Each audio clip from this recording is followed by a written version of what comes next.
some 1% a year for each of the next 3 years, what's that going to do? And the next three numbers there, actually, the real estate taxes, the personal property taxes, and the deposit and franchise taxes are all a function of reducing the ad valorem rate 1%. So if we reduce the real estate taxes 1% next year, we expect it will cost us $37,100 in real estate taxes and $4,300 in personal property taxes and $3,600 in deposit and franchise taxes. On the expense side, if we paint the underpass, we already talked about that cost estimate being $250,000.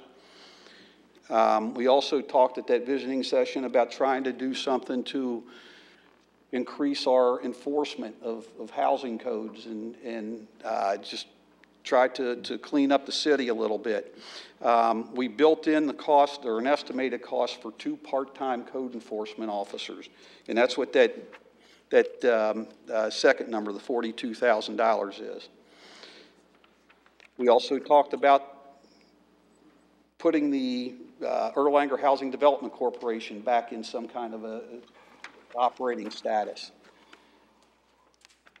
Now, if we do that, and we had a brief meeting about that right before this meeting with the staff, we don't know exactly how that's going to function yet. We don't even know exactly how much it would be capitalized. We do know that if we do that, there will be a cost associated with it.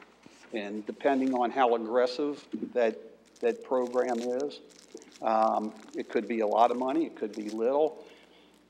A lot of it will have to do on, if it's targeted to a very small area or if it's more of a citywide kind of thing. We didn't have a good number for that. So again, this is one of those numbers that I kind of pulled out of the air, but I put in $1 million to capitalize that organization in some fashion. It could be $500,000. You could spread it over 3 years.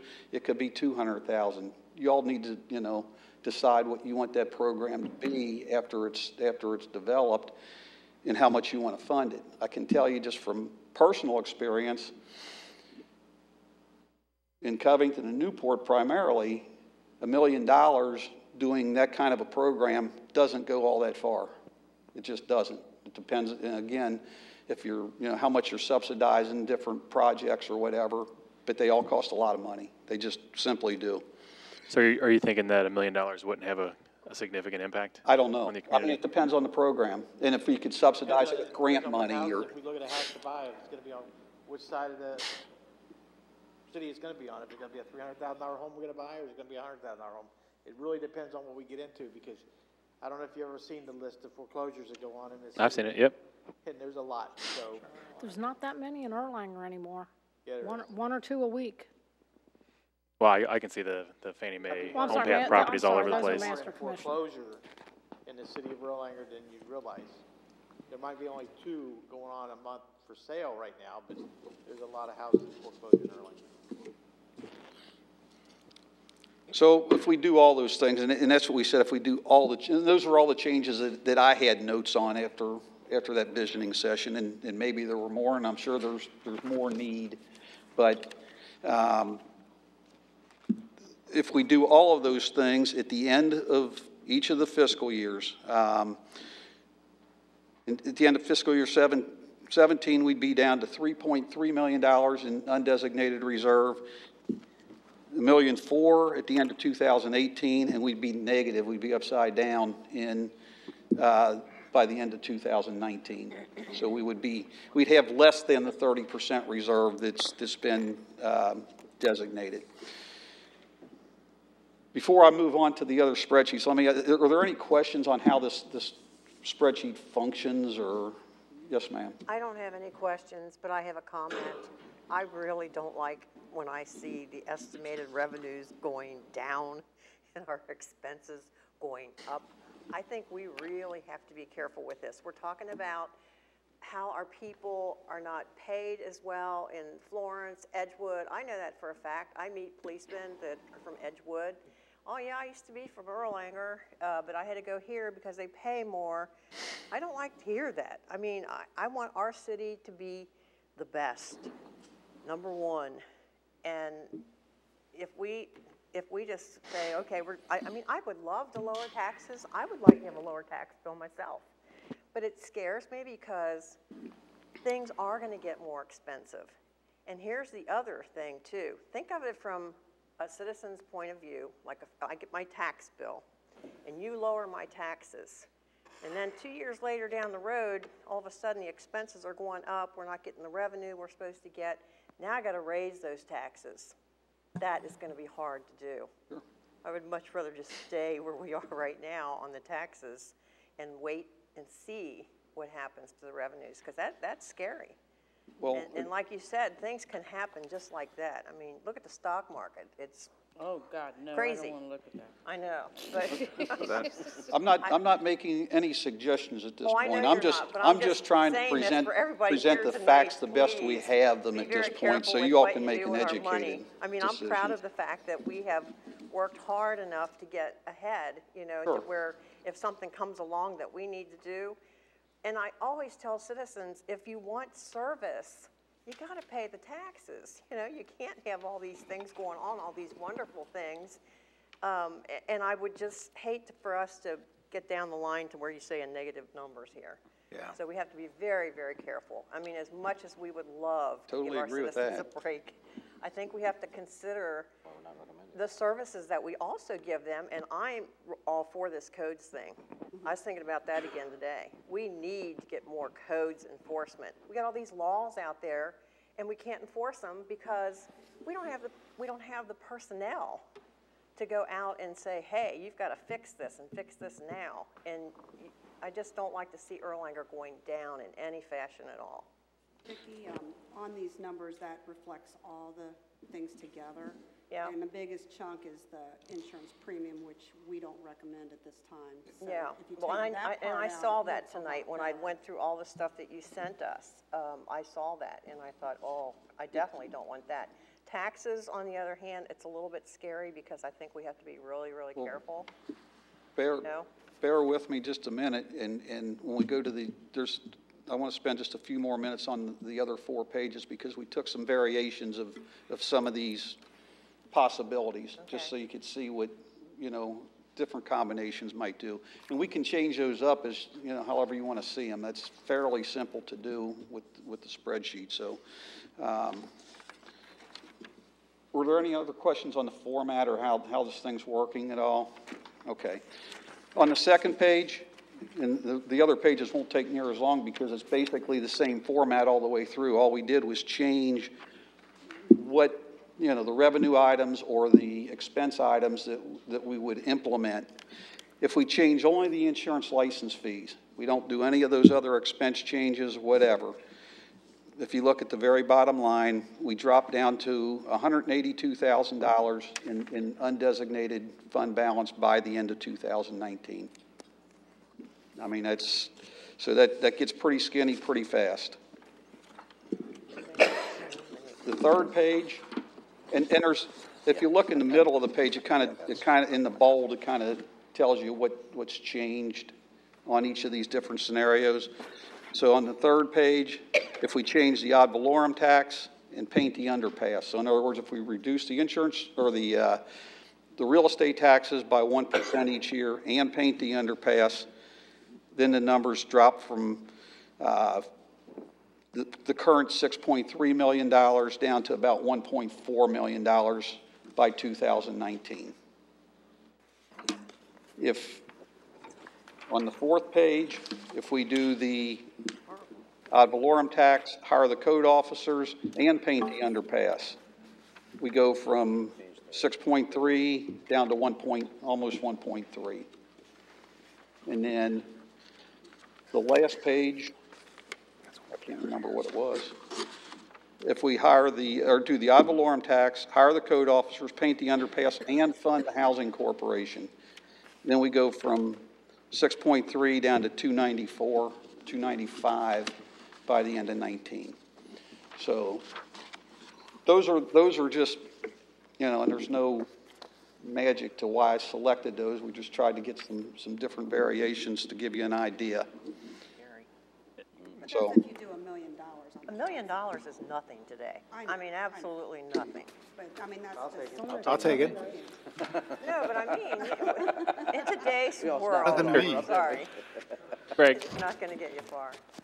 Especially with a city, you know, Yeah, where we have no, all it these wouldn't go real expenses that, far. you know.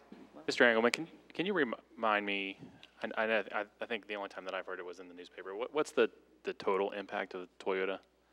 Is it $2 million? It's just over $2 million, Okay. yeah. Yeah. So Greg, all these numbers keep our emergency reserve at 30% though, right? That's correct. Yeah. The number that I'm talking about deteriorating is the undesignated reserve. Correct. Yeah, that's the over and above the 30%. But if the policy is to have that as the minimum, then if you dip below that, then we need to figure out how to get back to that. And like the mayor had mentioned the other day with the housing thing, you could maybe just do 200,000 one year and then just step it each year so you don't have that big chunk all at once. Just another scenario. Kind of ramping up the program. Yeah. Because right now, we don't even have a program. We don't even necessarily know what that is or why we'd be putting that money aside. Thank you, Greg. And Yeah, thank you, I Greg. think Great Mark, job. I think Mark wanted to, did you want to talk about those other items, or are they covered sufficiently in the memo? Talking about dispatch? Is that? Well, he had that whole list of Oh, yeah. expenses, and most of those aren't included on that list. Yeah, we don't want to take a bunch of time, but I think that when, in Mr. Blankenship's memo, he's done a very good job of summarizing what those things are.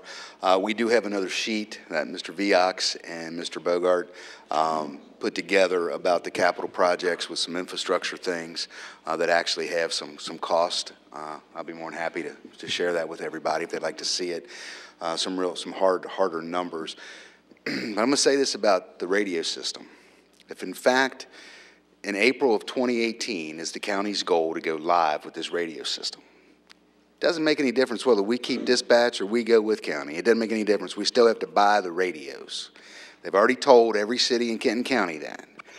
And those radios are going to cost anywhere, you'll hear a bunch of numbers, but I got these numbers from their analysis, from the county's analysis and the prices that they put in there, that Trout Communication came up with. And you can go anywhere from about a $2,400 radio, which I can guarantee you nobody's going to buy, up to a 38 to a 54. So you've got a range in there. So I'm not really sure. So when I came up with these numbers, and I tell you, radios alone, and when I surveyed all the departments, and if we buy every radio, a new radio, we got to buy 203. So do that times 3,800. Or do that times 5,400. You know, we've got over $1 million worth of radios that we're going to buy.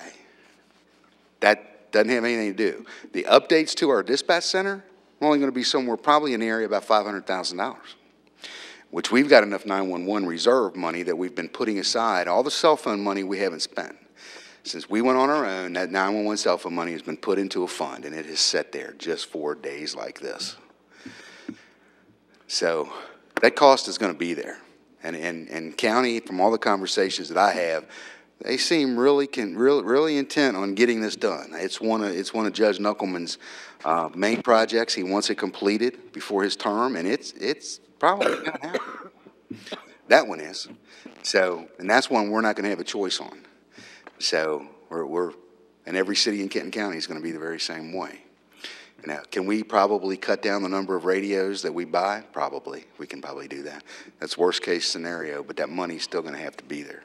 And we have no other way. And there's some other things on there that I shared with Mr. Blankenship and Ms. Pitts, but I'll send that out to everybody. It's got some numbers on there, some good numbers from Mr. Viox and Mr. Bogart. You know, piggybacking on, there's one more side of that too. I mean, I agree with everything that Mark's saying there. And I think Erlanger is even a more challenging situation than the other cities in Kenton County, and that is because we share so many services with Florence. You know, Kenton County can essentially dictate to us that we need to go with a digital system. They're not doing that to Boone County. You know, and so as soon, the second we switch over to a digital system, we can't talk with Florence anymore. So we've got to pull Florence into this as well. You know, if we're going to decide to go that way, we have to convince Florence as well, which was probably going to change all of Boone County. Sorry, Jack. And that's all Boone County. That's not just, that would have to Yeah, be Boone good County. deal. And I really truly believe that Boone and Campbell will be on this radio system at some point. They have to be, because they're using the same antiquated system that Kenton County's using. They're going to have to go at some point in time. And hopefully we would all go together. Yeah. But, you know, thank you. that's what, if you look at some of this too, the dual band radios, and the dual band radios are the ones that are the higher expensive radios. So that way you could still talk to a conventional and then digital, so. All right, thank you. Any other questions, discussion? All right, we'll move on. Thank you. All right, the next item is land acquisitions. Is that something that you wanted, or is that David?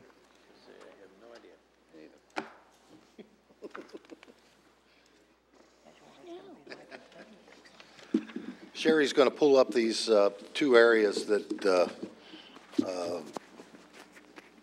that we have been asked if we want just to acquire them.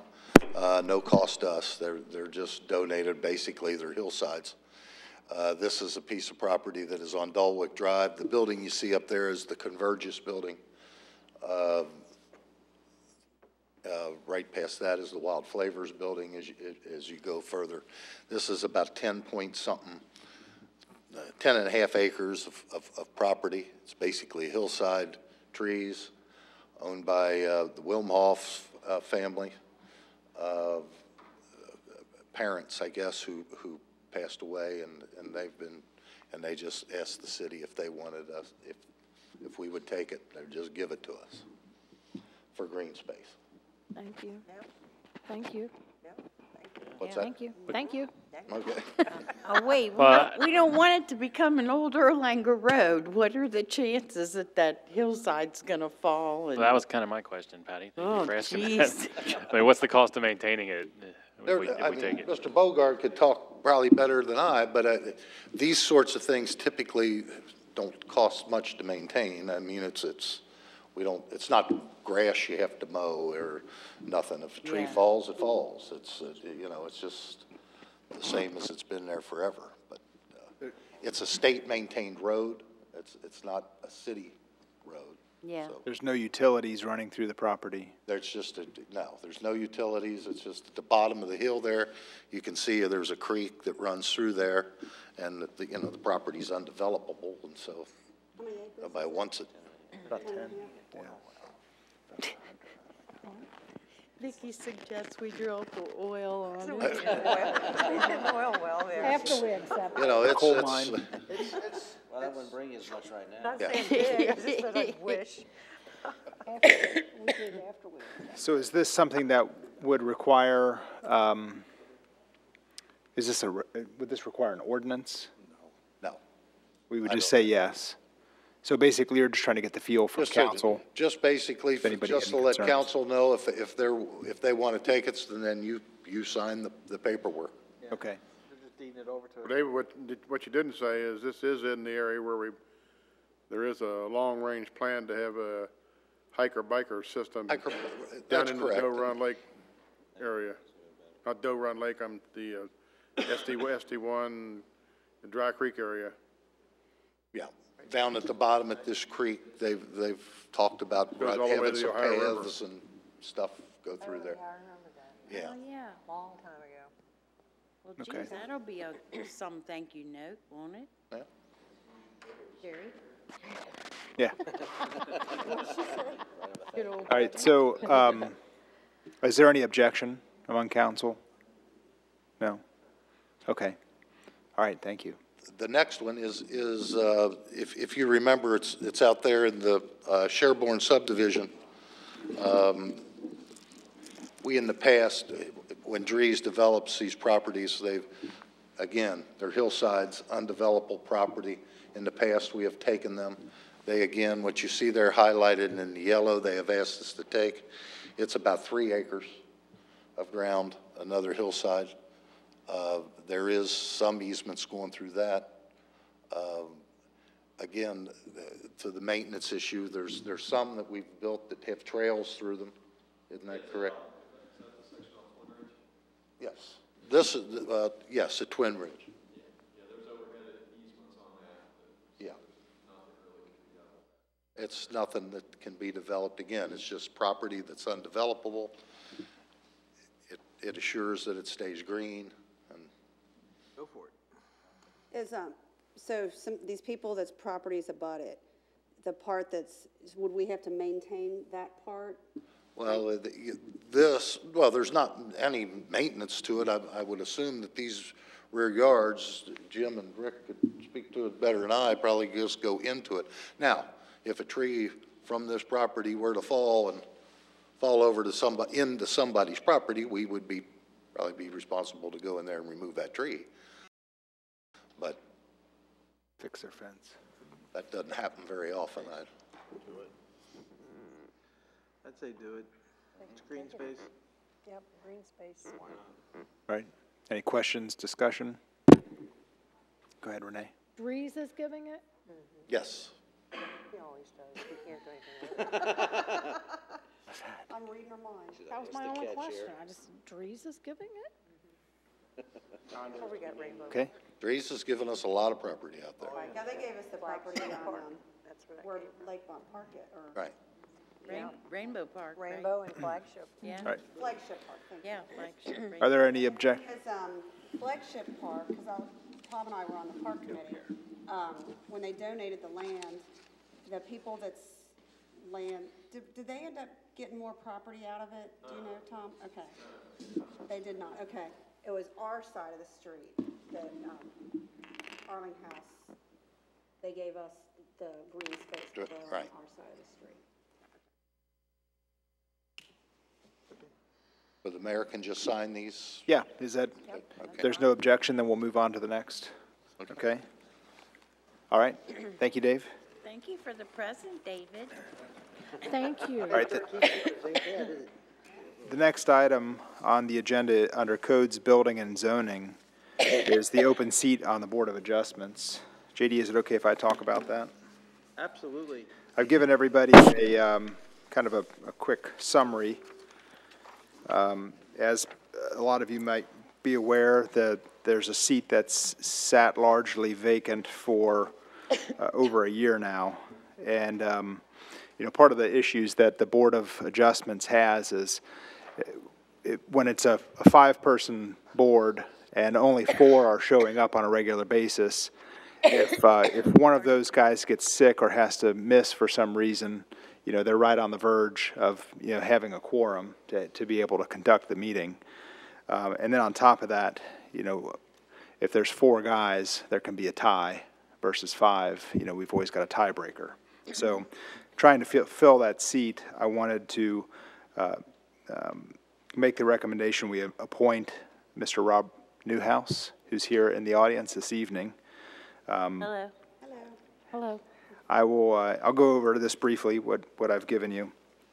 So he's lived in Erlanger for most of his life. He currently lives on Hulbert Avenue, has 4 children. He works at Wilkin Marketing in Burlington. He's got experience in real estate, logistics, rigging, home building, and sales. He currently has or has had affiliations with the National Association of Realtors, the Northern Kentucky Association of Realtors, the Chamber of Commerce, United Christian Volunteers, Children's Miracle Network, and the Henry Hosea House. I mentioned here I've gotten to know him over the last year and found that he's level-headed, well-versed in construction practices, he knows how to read plans, and has a desire to be a part of helping our city. So yeah, that would be my recommendation, and I'd like to, Rob, if I've missed anything or if there's anything else that you'd like to say, please feel free, and if there's any questions, please feel free to ask Mr. Newhouse. I just got a comment. I've Go known ahead. a young man for a good time, and I'd highly recommend him. He's a good Don't let Rui scare you. He's a big old bear. He probably lost a bet is why he's got to do this. Thank you, JD. He likes the city of Erlanger. I mean, we've talked many a times, haven't we? And he's been involved in a lot of conversations with me, and he'll do a fine job. That's great. Thank you. Welcome, Robert. Thank you. All right, thank you. So with that, then we'll bring that up in the next meeting and ask for your approval. Okay, thank you. Then the next item on the agenda is our in-home business ordinance. Mark, did you want to, or who's talking on that?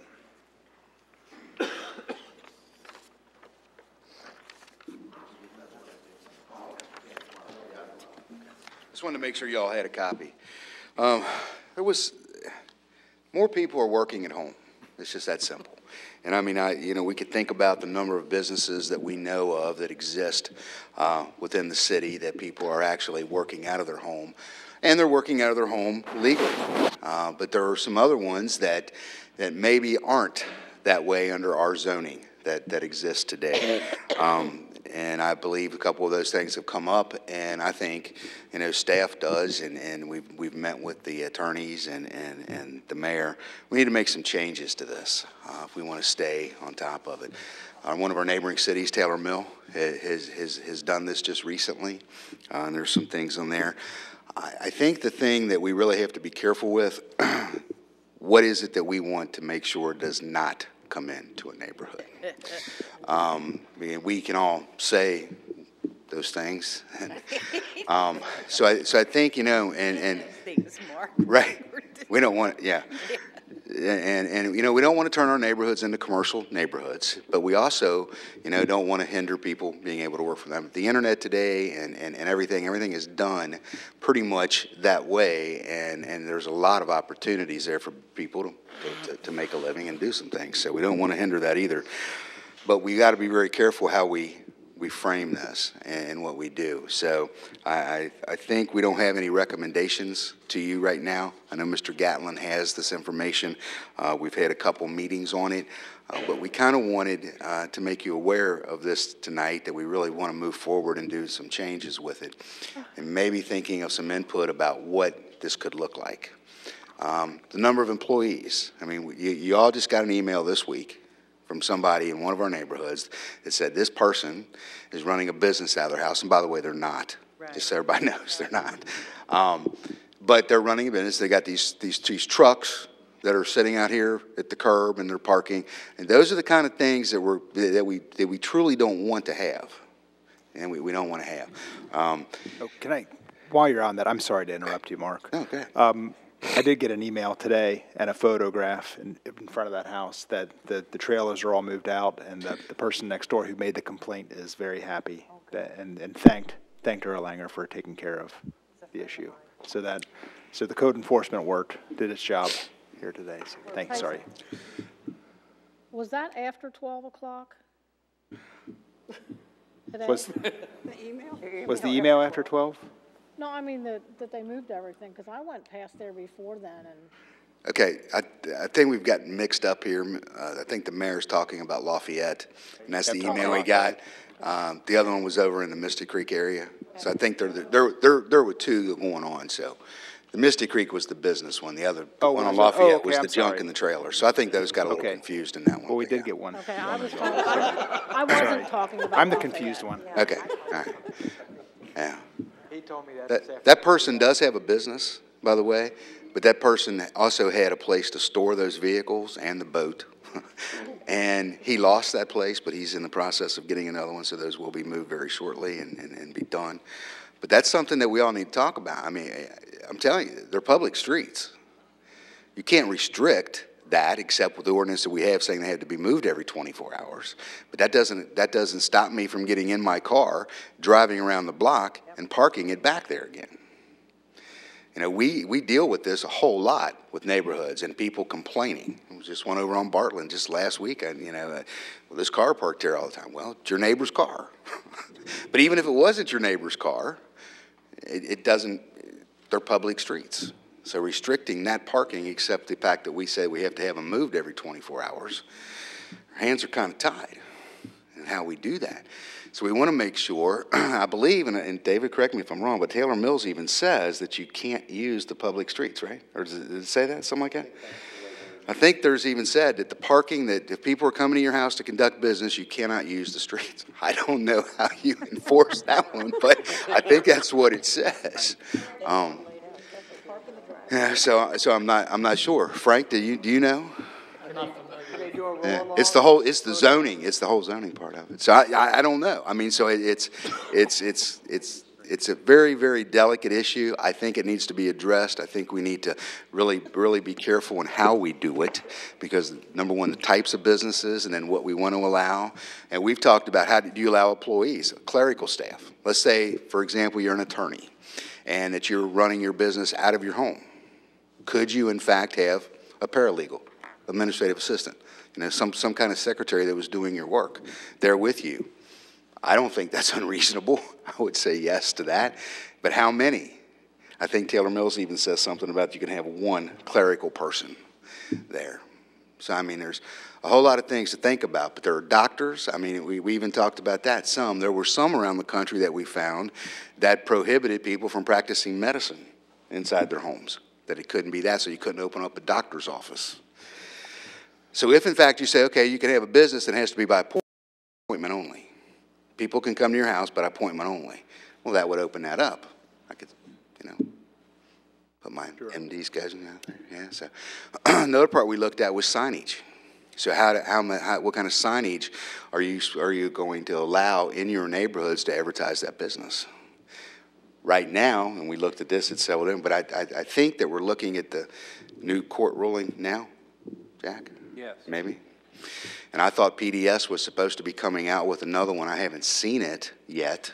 And if anybody has, I haven't seen it. Still working on it. Because there was another court ruling about, of course, the First Amendment and, freedom of speech and being able to do some things. So I think it's very delicate in how we do it, because I think the one we have now even says you can hang a shingle. What was it? 1 square foot. 1 square foot on your house. You could do that now. And the other signs that you can put in your house, of course, if somebody comes in, I had one in my house, had new gutters put on, so what's the people do? They put the sign in my front yard for 30 days saying, look at the job we did here. But they can only stay temporarily, and they can be 3 square foot. Isn't that what that was? Yeah, and all the Supreme Court did is said it has to be content neutral. So cities still can say, have size restrictions, time restrictions, but you can't say that it's okay to have a for sale sign, but not okay to say for rent, or whatever your content-based discrimination would be. Yeah. So there's a whole bunch of issues to think about, but we wanted to bring it up for discussion tonight. I know we want to move forward with it as quickly as we possibly can. Staff's going to be working on it. If you have any ideas, we'll get you out a draft as soon as we possibly can, of some kind. But if you, was this the draft? That was our thoughts, yeah. Please look at it, review it, and let us know if you've got any concerns with anything in there, or if you've got anything that you think you need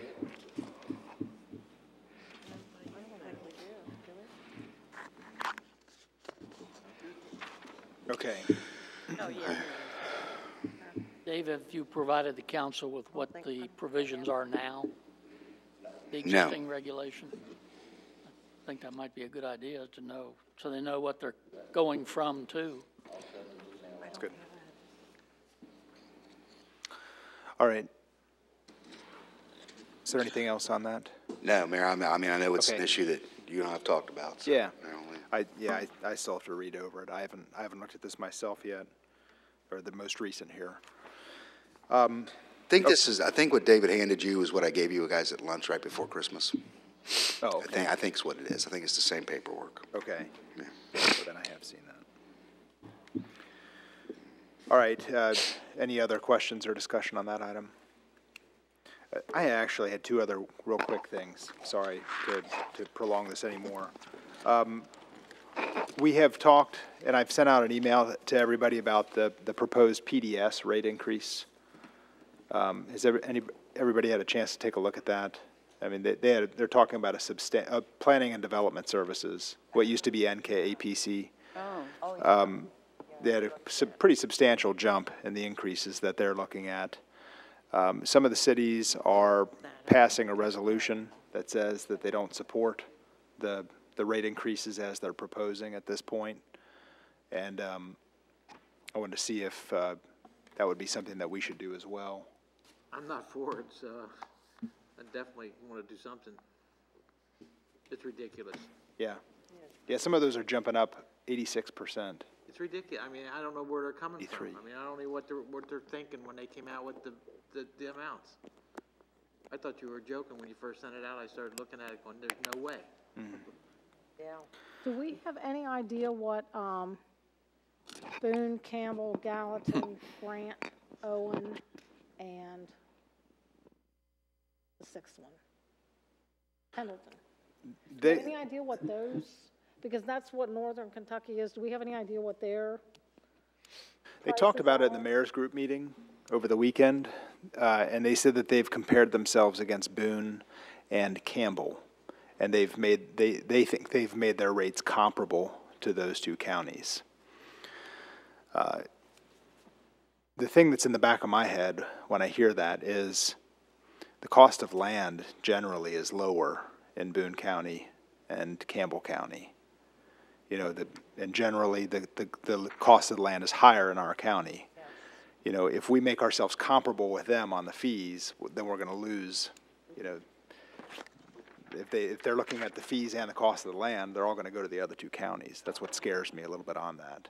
So I mean, we have to make ourselves a little bit more attractive, you know, than those two counties. It's tough for us to compare ourselves. So. But generally, the explanation is they say that the costs are higher than what they charge.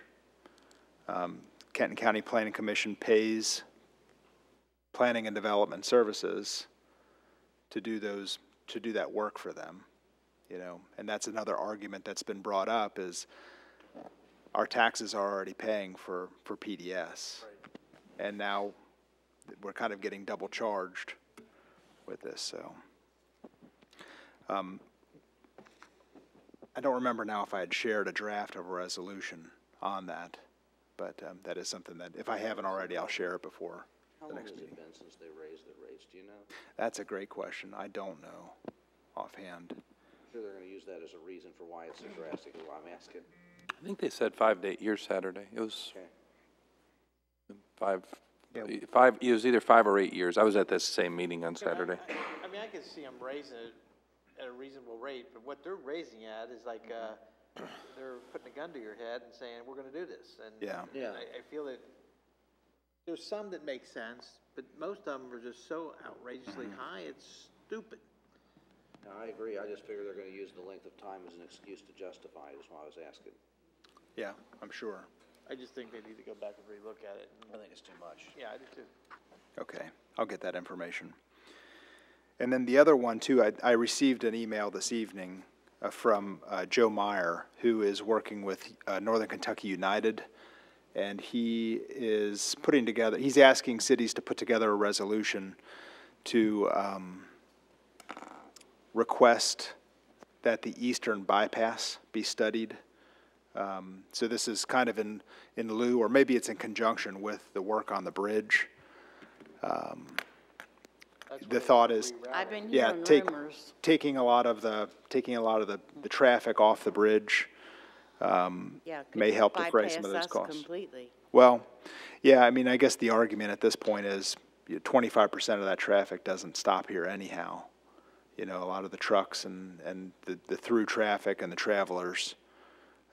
Basically we're one of the few places in the whole stretch of I-75 where everything is funneled right through the middle of the city. And, you know, this is kind of providing more of a bypass. It's a 63-mile bypass. Yeah. We have a bypass. It's called 275. Yeah, I know. It's not very convenient, though. I mean, if you've ever tried to do it as a bypass, it takes you way out of the way. Doesn't take me out of the way where I want to go. What do you know what I'm saying? I mean, I'm just saying, you, this sounds like you, they you, need you more go, out of you it. go a lot of miles to skip very few on 275. Yeah. This one is, you're only adding, I think it's 1.8 or 2 miles to the path, you know, basically. So ultimately, though, what he's asking for is a study. You know, he's asking that the governor help fund a study on this Eastern Bypass. Help fund, keywords. How much? Oh, what? What's this gonna cost Oh, us? the study? Yeah. Boy, I don't know. I'll have to get that. So I can tell you, OKI, when Governor Bevin came up and spoke to them, the bypass is not a this or that, it's in lieu of. You know, so not only a bridge, but also the bypass. But he does want to study that, so I think it'd be an easy ordinance. I think they're going to do it anyway, to see what the cost is, so. Okay. That doesn't mean we just have to go along. That's more money. Yeah, I mean, all we're looking for is a study at this point, or all he's asking for. Now, would the study include, like, how this would hurt the cities? Like, if people bypassed us, would that include that I would assume. financially? Joe Meyer has mentioned that if we'd be willing to let him, you know, or if we want to ask him questions, he'd be willing to come to the council meeting. He's a lot more knowledgeable about it than I am. Wouldn't hurt to have him come and explain it to us to see what, Yeah. if we can get some kind of cost out of Would it. you be open to that? Hear what he has to say? Okay. Okay, well, I'll ask him to then. That's all I had then. Is there any other items for discussion? All right, with that, then I'll ask for a motion that we adjourn. Motion by Ms. Pitts, second by Mr. Dunhoft. Meeting adjourned.